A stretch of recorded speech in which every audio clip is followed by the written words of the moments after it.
श्री गणेशाय नमः, श्री सरस्वते नमः, श्री गुरुभ्यो नमः। ओम नमो भगवते वासुदेवाय, श्री कृष्णाय शरणम नमः। भागवत जी के हम लोग आज तीसरे स्कंद की कथा लेके चल रहे हैं। 25वें अध्याय और 26वें अध्याय की कथा है आज। भगवान कपिल का जन्म हो चुका है, उन्होंने सांख्य योग को प्रकट कर दिया है। यहाँ कर्दम ऋषि के जाने के बाद के पश्चात माता देवहूति अपने पुत्र भगवान कपिल से प्रश्न करेंगी। उन्हीं प्रश्नों का उत्तर है ये अध्याय, सारे अध्याय। माँ के प्रश्न साधारण प्रश्न नहीं है। यहाँ पे यहाँ आनंद की बात कर रही है। यहाँ माँ चर्चा कर रही है कि सच्चा आनंद क्या है, सच्चा आनंद क्या होता है। आनंद तो विषयों में भी है, आनंद तो संसार में भी है, आनंद तो हर जगह देखिए आनंद है। लेकिन माँ ने यहां पर उस आनंद की बात नहीं की जो आनंद हम लोग के अनुभव में आता है, जो सुख हम लोग के अनुभव में आता है। वो तो उनके भी जीवन में आया, उनके भी पति हुए, उनकी भी पुत्रियां हुई, बेटा हुआ, संतान हुई, सब हुई। लेकिन फिर भी उस आनंद को वो सच्चा आनंद नहीं मान रही। अगर सच्चा आनंद मानती तो ये अपने पुत्र से ये प्रश्न ना करती। अगर सच्चा आनंद संसार का सुख को ही वो मानती तो फिर ये सच्चा आनंद का प्रश्न कहां से करती, क्यों करती प्रश्न यहाँ पे। इसलिए यहाँ सच्चा आनंद का प्रश्न आरंभ किया है माता ने। भगवान कपिल आगे उत्तर देते हुए कहते हैं कि माता, सच्चा आनंद जड़ में नहीं चेतन में होता है। सच्चा आनंद जड़ में नहीं होता। और यहां शरीर को ही उन्होंने जड़ कहा है कि ये शरीर भी जड़ है, ये शरीर जड़ है मां। अगर इसमें सच्चा आनंद होता, इस जड़ शरीर में सच्चा आनंद होता, तो लोग इससे प्राण निकलने के बाद, इसमें चेतन आत्मा निकलने के बाद इसको संजोग कर रखते हैं, इसको अपने पास रखते हैं, इसको जलाते आदि कुछ ना करते इसके साथ। पर सच्चा आनंद इस शरीर में नहीं है। सच्चा आनंद वो आत्मा का स्वरूप है। ये आत्मा का स्वरूप बार बार आता, आत्म स्वरूप है, आत्म स्वरूप है। ये आत्म स्वरूप है क्या? ये आत्म स्वरूप को हम कैसे पहचाने? हम इस आत्म स्वरूप के बारे में कहां से खोजें? इस परमानंद को कहां जाने? बार बार संतों से सुनते हैं, बार बार ये चर्चा होती कि ब्रह्मानंद है, परम आनंद है। ये सब हम लोग चर्चा सुनते हैं ब्रह्मानंद परमानंद की। पर ये आत्मा का स्वरूप है, तो इसको कहां से ढूंढे, कैसे इसको पाए हम, कैसे मिलेगा ये? तो यहां भगवान इस सच्चे आनंद की कथा आगे कर रहे हैं। सच्चा आनंद विषय में नहीं है, ये हमारे अनुभव में भी है, पर हम इसको स्वीकारते नहीं है। सच्चा आनंद विषय में नहीं है। एक सा आनंद विषय में नहीं है, ये हम जानते हैं। एक सा आनंद विषय में नहीं आता। वही भोजन, बहुत अच्छा भोजन, लेकिन कोई समाचार आ जाए कि कोई अप्रिय घटना परिवार में हो गई, तो वही भोजन जिससे हमको स्वाद मिल रहा था, जिसका हम आनंद ले रहे थे, वो आनंद चला जाता है, उसमें स्वाद चला जाता है, उसको छोड़ देते हैं, खाना ही छोड़ देते हैं उसको। अर्थात विषयों का आनंद, संसार का आनंद सब एक दूसरे से मिला हुआ है। सारे विषय एक दूसरे से मिले हुए हैं। एक विषय सुख देगा तो दूसरा विषय ही सुख देगा। लेकिन अगर उस क्रम में कोई विषय दुख देता है तो सारे विषय दुख देने लगते हैं, फिर कुछ अच्छा नहीं लगता। लोग कहते हैं कुछ अच्छा नहीं लग रहा। सारे विषय वही के वही हैं, लेकिन कोई क्रम विषय का टूटा और टूटते ही वो सारे विषयों के सुख वहीं से खत्म हो जाते हैं। तो इसका अर्थात ये सब जड़ था, इसमें सच्चा सुख नहीं था, इसमें कच्चा सुख था, सच्चा आनंद नहीं था। और दूसरी ओर भगवान कहते हैं कि सच्चा आनंद तो आत्मा का स्वरूप है, आत्म स्वरूप है। इस आत्म स्वरूप को है भगवान कहते हैं। और साथ में भगवान यहां कहते हैं कि इस आत्म स्वरूप के बीच में और संसार के बीच में जो केंद्र है वो मन है। यहाँ भगवान मन को केंद्र कहते हैं। इन दोनों के बीच का केंद्र जो है संसार के कच्चे सुख का और आत्मा के परमानंद सुख का, ब्रह्मानंद सुख का केंद्र मन है ये।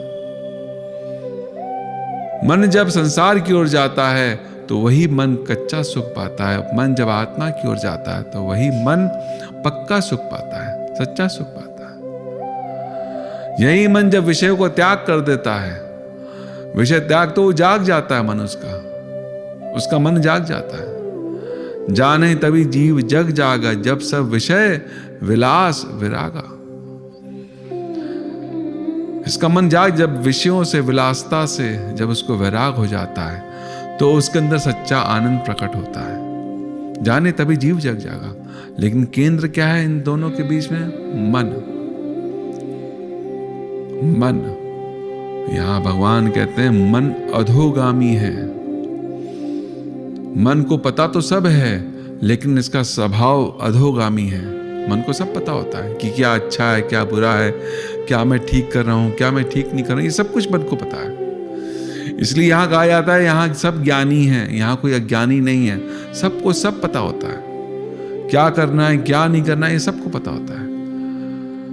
लेकिन मन का स्वभाव जो होता है वो अधोगामी होता है, वो नीचे की ओर जाता है।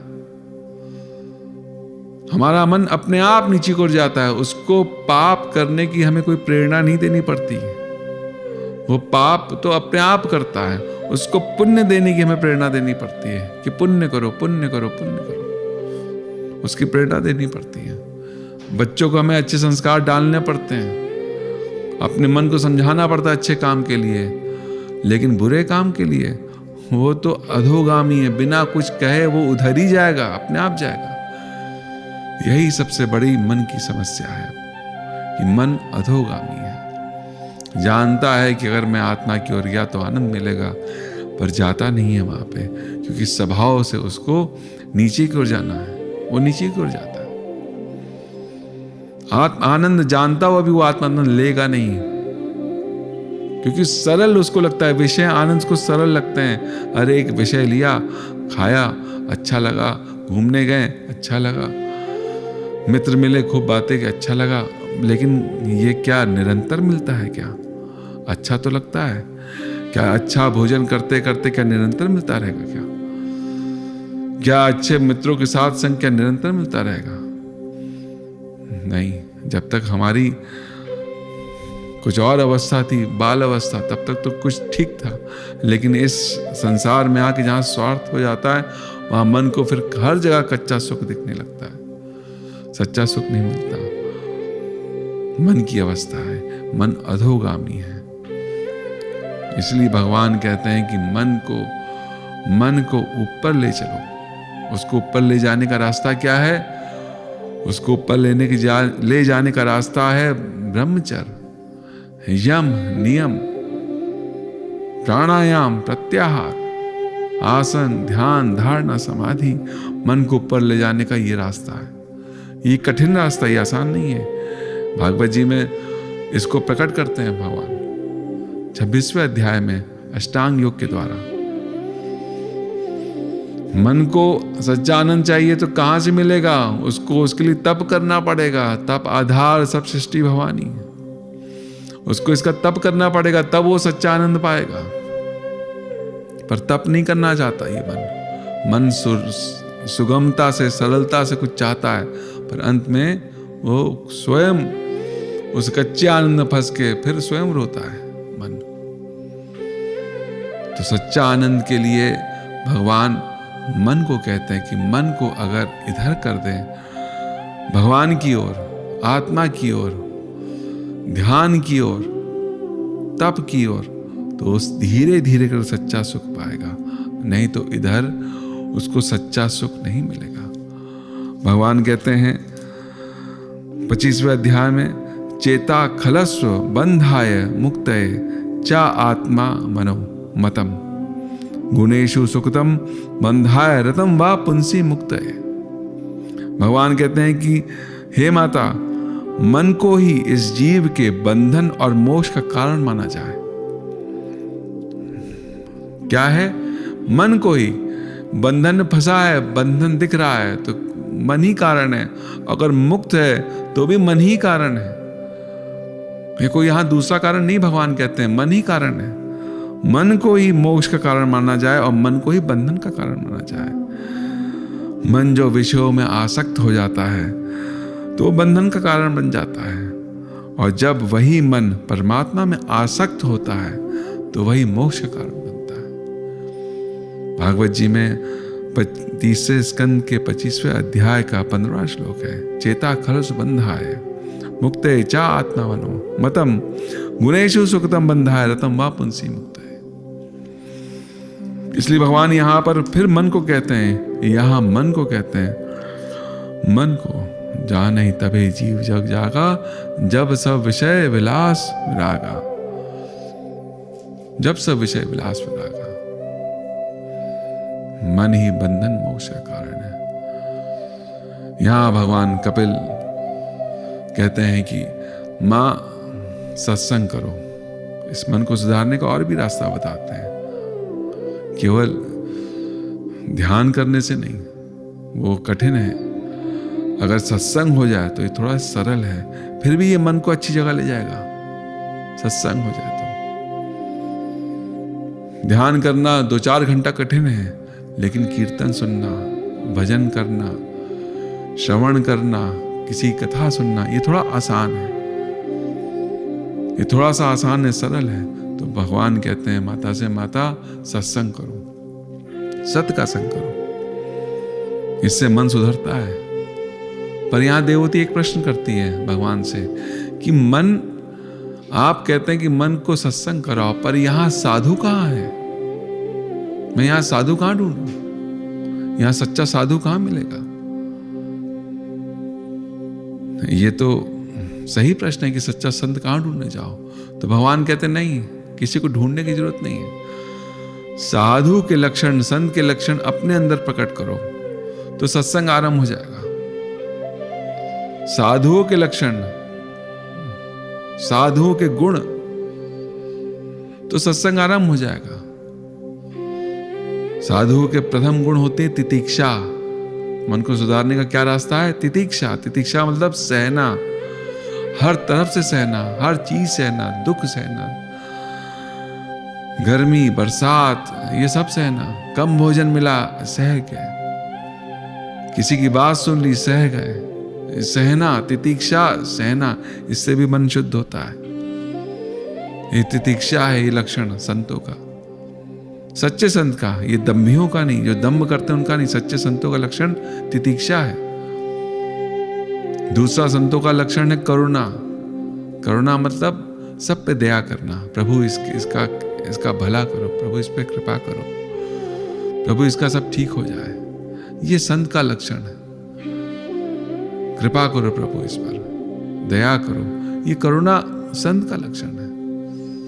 तीसरा लक्षण है सुहृद भाव। सबके लिए अच्छा भाव रखना, ये संत का लक्षण है।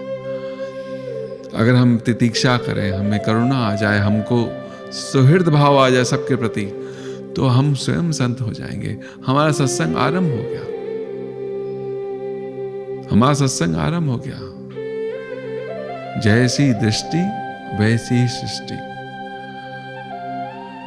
हमारी दृष्टि जैसी होगी, हमारे लिए वैसी सृष्टि। अगर हम संत बनेंगे तो हमें धीरे धीरे सब अच्छे लगने लगेंगे, और हम दुर्जन बनेंगे तो हमें सब बुरे लगने लगेंगे कि यहाँ संसार में कोई अच्छा नहीं है, सब गड़बड़ है, सब स्वार्थी हैं, सब ऐसे ही लोग हैं। जैसी दृष्टि वैसी सृष्टि। ये भी मन को सुधारने का रास्ता है। जब युधिष्ठिर से, धर्मराज से पूछा गया कि यहाँ कोई सज्जन दिखता है आपको, तो धर्मराज ने कहा कि मुझे तो यहाँ सभी सज्जन दिखते हैं, यहाँ कोई दुर्जन नहीं दिखता।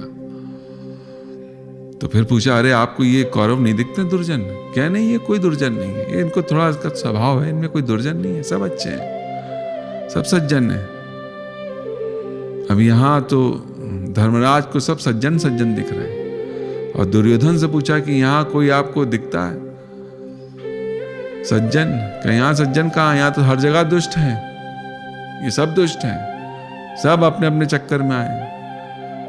दुर्योधन को कोई सज्जन नहीं दिखता, दुर्योधन को सब जगह दुष्ट दुष्ट दिखते हैं, हर व्यक्ति उसको दुष्ट दिखता है। और धर्मराज को यहाँ हर आदमी सज्जन दिखता है, हर व्यक्ति सज्जन दिखता है। जैसी दृष्टि वैसी सृष्टि, मन का सुधार, मन सुधरा तो सब सुधरा। इसलिए भागवत में ये मन की बहुत बड़ा यहाँ पर अष्टांग योग का नियम बताया गया। हमारे स्कूलों में अब ये खत्म हो गया है, पर हमारे स्कूलों में पहले गुरुकुल आदि में जब पहले की शिक्षा होती थी उसमें ब्रह्मचर्य पहला नियम होता था कि जीवन हम ब्रह्मचर्य को उतारें, इससे मन सुधरता है, मन बिगड़ता नहीं है ब्रह्मचर्य से। पहला नियम था ब्रह्मचर्य, यम नियम, कुछ यम रखो, कुछ ब्रह्मचर्य रखो। प्राणायाम, ध्यान, धारणा, ये सब पहले सबको, ये सबके साथ था। आज तो कुछ लोग ये जानते हैं, पर ये तो स्वभाव में, ये तो शिक्षा में सबके साथ था, गुरुकुल की शिक्षा में। बिना ब्रह्मचर्य के मन नहीं सुधरता, बिना ब्रह्मचर्य के मन भगवान की ओर नहीं जाता। इसलिए ब्रह्मचर्य बहुत आवश्यक है। ब्रह्मचर्य होता था, दृढ़ भक्ति योग होता था। भक्ति से भी मन सुधरता है। भगवान आगे ही कहेंगे, इन सब की बात करते करते भगवान आगे कहेंगे कि माता त्रिवेण भक्ति योगेन, मन को सुधारने का एक और रास्ता बताया अष्टांग योग के साथ। अब भक्ति की बात करते हैं कि त्रिवेण भक्ति योगेन यजेत पुरुष परम। तीव्र भक्ति भी माता मन को सुधारती है, ये हल्की फुल्की भक्ति नहीं। चलो आरंभ हल्की फुल्की से करो, आरंभ में थोड़ा थोड़ा करो, लेकिन भगवान कहते हैं पूरा मन को सुधारने के लिए तो त्रिवेण भक्ति योग चाहिए, तीव्र भक्ति होनी चाहिए। मन को सुधारने का दूसरा मार्ग बताते हैं यहाँ, ऐसे भी हो सकता है। सत्संग करने से भी मन सुधरता है, तीव्र भक्ति से भी मन सुधरता है, विषयों से वैराग होने पर भी मन सुधरता है। जिसको जो सरल पड़े, जिसको जो सहज पड़े वो करे। संगोदोपनिषद में 8वें अध्याय में कथा आती है प्रजापति की। प्रजापति, इंद्र और विरोचन, इन तीन की कथा आती है। ये लोग भी आत्मा को ढूंढने के लिए निकलते हैं, इंद्र और विरोचन। विरोचन कौन है? असुरों के राजा है। और इंद्र कौन है? सुरों के राजा हैं, देवताओं के। विरोचन कौन है? राक्षसों के, असुरों के राजा, और इंद्र देवताओं के राजा। तो ये दोनों एक दिन प्रजापति के पास आते हैं, विरोचन भी और इंद्र भी। तो ये दोनों प्रजापति के पास पहुंचते हैं और प्रजापति से ये लोग दोनों मिलकर एक प्रश्न करते हैं। आत्मा को लेकर ये लोग प्रश्न करते हैं कि आत्मा क्या है, हमें आत्मा के बारे में बताइए। प्रजापति से प्रश्न करते हैं। तो दोनों जब पहुंचते हैं तो पहुंचने के बाद प्रजापति कहते हैं तुम दोनों जाओ, पहले 32 वर्ष तपस्या करके आओ। दोनों से कहते हैं, इंद्र भी और विरोचन भी। ये दोनों 32 वर्ष तपस्या करने जाते हैं। और जब तपस्या करते हैं तो ये लोग वापस आते हैं और प्रजापति जल दिखाते हैं। जल में उनको कहते हैं अपना प्रतिबिंब देखो। तो दोनों प्रतिबिंब देखते हैं। तो प्रजापति कहते हैं ये जो तुमको प्रतिबिंब दिख रहा है, ये शरीर, यही आत्मा है। विरोचन को तो बड़ा आनंद आता है, ये शरीर ही आत्मा है, इसका मतलब सब कुछ शरीर ही है, ये शरीर आत्मा है। प्रजापति कहते हैं हाँ, ये शरीर आत्मा है, सब कुछ शरीर है। विरोचन तो बहुत खुश हो जाता है, बहुत आनंद में आता है। अब शरीर ही आत्मा है तो बहुत अच्छी बात है, इसका तो हम लोग बहुत देखभाल करते हैं, इसी के लिए तो हम लोग जीते हैं, इस शरीर के लिए। अगर ये आत्मा है, जागृत अवस्था आत्मा की, तो बहुत अच्छा है। विरोचन खुश होकर प्रसन्न होकर चला जाता है। पर इंद्र को एक प्रश्न उत्पन्न होता है कि ये कैसे है, ये कैसी आत्मा है? इसको आत्मा, के शरीर को आत्मा कहते हैं क्या? क्या अगर ये लूली है, ये शरीर लूली है, ये अंग लूला है या अंग भंग है, तो क्या आत्मा भी अंग भंग होगी? ये वृद्ध हो रहा है शरीर, तो क्या आत्मा भी वृद्ध होगी? और ये मर जाएगा कल ये शरीर, तो क्या आत्मा ही मर जाएगी? तो ये कैसी आत्मा, ये कैसा आनंद? नहीं, ये नहीं है, ये नहीं हो सकती। इंद्र प्रजापति से फिर प्रश्न करते हैं, नहीं आप कुछ और बताइए, ये नहीं है, ये अगर आत्मा है तो ये आत्मा नहीं हो सकती, ये तो शरीर है, ये तो मर जाता है, आत्मा नहीं मरती है। हमने तो सुना आत्मा नहीं मरती। तब फिर प्रजापति कहते हैं जाओ 32 वर्ष और तपस्या करके आओ। इंद्र 32 वर्ष तपस्या करने फिर चले आते हैं, फिर लौट के आते हैं। कठिन तपस्या करने के बाद आते हैं, फिर यही प्रश्न करते हैं कि आत्मा क्या होती है। तब प्रजापति कहते हैं जो स्वप्न की अवस्था होती है, जब सो रहे होते हो, उसमें जो तुम्हें आकार विकार दिखता रहता है, जो आकार है, जो विकार है, वही आत्मा है, जो स्वप्न दिखता है। फिर इंद्र ने प्रश्न किया, ये कैसी आत्मा है? स्वप्न में कोई रो रहा है तो क्या आत्मा भी रोएगी? स्वप्न में कोई हंस रहा है तो क्या आत्मा भी हंसेगी? स्वप्न में कोई दुखी है, किसी का वियोग हुआ तो क्या आत्मा का भी वियोग होगा? अरे ये कैसी आत्मा और ये कैसा आनंद, ये कैसी आत्मा, ये कैसा आनंद? इंद्र संतुष्ट नहीं हुआ, उसने फिर कहा प्रजापति आप मुझे ठीक से उत्तर दीजिए, ये आत्मा नहीं हो सकती, ऐसी आत्मा ऐसे आनंद किस काम का? रोता भी है, हंसता भी है, ऐसा आनंद किस काम का? मैंने तो सुना है कि आनंद तो नित्य है, आनंद का नाश नहीं होता, ये कैसा आनंद और ये कैसी आत्मा? प्रजापति समझ जाते हैं ये मुमुक्षु है, इसको पूरा उत्तर चाहिए। फिर कहते हैं अच्छा जाओ 32 वर्ष की फिर तपस्या करके आओ। फिर कठोर तपस्या करने के लिए इंद्र जाते हैं। तपस्या इसलिए कराई जाती जिससे कि ज्ञान रुके। आजकल कोई तपस्या नहीं करता, तपस्या के शब्द ही कोई नहीं जानता, इसका अर्थ दूर दूर तक नहीं पता, और अर्थ भी पता चल जाए तो करने को तैयार नहीं होगा तपस्या। तो तपस्या नहीं करता इसलिए कोई जान नहीं पाता। यहाँ इंद्र को तपस्या करने फिर भेजा, फिर इंद्र तपस्या करने गए, फिर 32 वर्ष के बाद लौट के आए। फिर कहा जो ये सुषुप्ति अवस्था है, इस अवस्था में जो मन रहता है, जो शरीर रहता है, जो अवस्था होती है, उसको कहते हैं कि आत्मा है। सुषुप्ति अवस्था मतलब जो स्वप्न के ऊपर की अवस्था आती है, जो गाढ़ी नींद होती है, जिसको कहते हैं बहुत गहरी नींद आदमी सो रहा है। तो यहां इंद्र का फिर वही प्रश्न है, ये कैसी आत्मा है? ना कोई वेदना है इसमें, ना कोई सोच है, ना कोई बुद्धि है, ना कुछ वो संकल्प कर सकता है, ना कुछ वो जान सकता है। ऐसी सुषुप्ति अवस्था को आत्मा हम कैसे माने? ऐसे सुषुप्ति अवस्था को आत्मा कैसे माने? फिर यहां पर प्रजापति फिर कहते हैं अच्छा जाओ तुम 5 साल के लिए तुम और करके आओ तपस्या। अब इंद्र तपस्या करके आते हैं, कुल 101 वर्ष तपस्या की। कितनी? 101 वर्ष तपस्या की। और 101 वर्ष तपस्या करने के बाद अब आते हैं, तो उसके बाद यहां अधिकारी जानकर प्रजापति प्रसन्न होकर वास्तविक उपदेश देते हैं। अब समझ जाते हैं 101 वर्ष तपस्या की अभी अधिकारी हो गया, उसको वास्तविक उपदेश देते हैं। वो कहते हैं उपरोक्त 3 आत्मा चैतन्य नहीं थी। जो ऊपर की 3 थी, जागृत, स्वप्न, सुषुप्ति, ये चैतन्य नहीं थी, ये चैतन्य आत्मा नहीं थी। आत्मा चैतन्य तो तुरिया होती है, चतुर्थ होती है। तुरिया अवस्था जिसको कहते हैं तुरिया होती है, जो अद्वैत, नित्य, शुद्ध, साक्षी, स्वयं प्रकाश और स्वतः सिद्ध है, और उपरोक्त तीनों का आधार है। तीनों का आधार है आत्मा, देह, इंद्री, प्राण, मन, बुद्धि, अहंकार, ये सब का दृष्टा है, ये सब देख रहा है।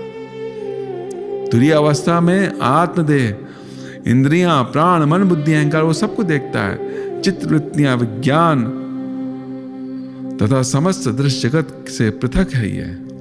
ये चित्तवृत्तियों और विज्ञान से अलग है। ये तुरीय अवस्था है। इस सब का दृष्टा है एवं अधिष्ठान है, आधार है। ये अलौकिक दुख सुख अतीत है, इसमें ना कोई सुख है ना इसमें दुख है, अखंड है, आनंद रूप है।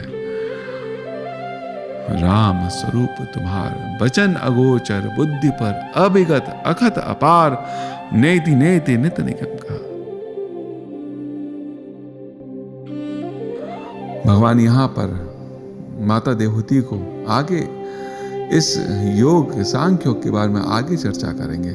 इसकी चर्चा हम लोग अगली कथा में लेके चलेंगे। तब तक के लिए इस कथा को मैं यहीं विराम देता हूँ। कुछ कहने और सुनने में कहीं कोई त्रुटि हो जाए तो 3 बार इस महामंत्र का जाप कर लेते हैं। श्री हरे नमः, श्री हरे नमः, श्री हरे नमः।